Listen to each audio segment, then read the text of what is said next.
د امریکا فضایي اداره ناسا وایي چې د 3015 میلیارد ډالرو هلیکوپټر به د سپیس ایکس شرکت د فالکون هوایي توغندي په واسطه د زحل تر ټولو لوی سپوږمۍ تایټان ته واستوي.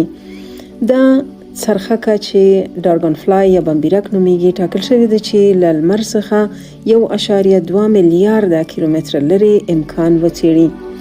فالکون هوایي توغندی مخکې په بریالیتوب د یوریا کلیپر پلټونکي او سایکس ستوربیړۍ په ترتیب سره د 2023 او 2024 د اکتوبر په میاشتو کې فضا ته لیږدولې دي. ناسا له سپیس ایکس شرکت سره د فالکون هوایي ستوربیړۍ په وسیله د خپل هلیکوپټر د لیږلو لپاره د 215 میلیون ډالرو په ارزښت قرارداد لاسلیک کړی دی چې په دې کې د توغولو خدمات او په ماموریت پورې اړوند نور ټول لګښتونه شامل دي.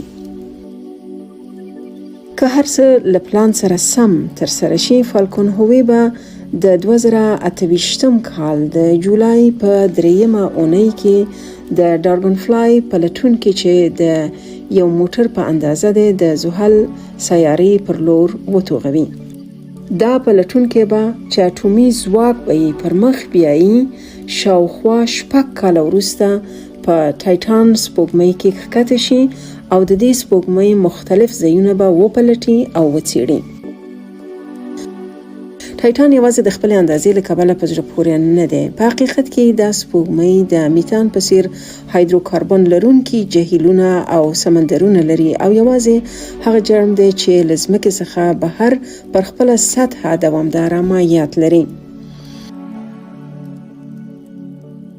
عضوي مرکبات چې د ژوند د جوړښت لومړني عناصر ګڼل کیږي هم په دې سپوږمۍ کې په پراخه کچه موندل کیږي.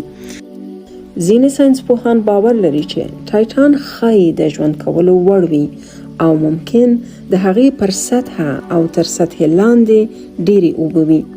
د بمبیرک څرخکه د دې پوښتنو د ځوابولو لپاره ډیزاین شوې او ټاکل شوې ده چې د دې ناڅرګندې نړۍ په اړه نور معلومات وړاندې کړي.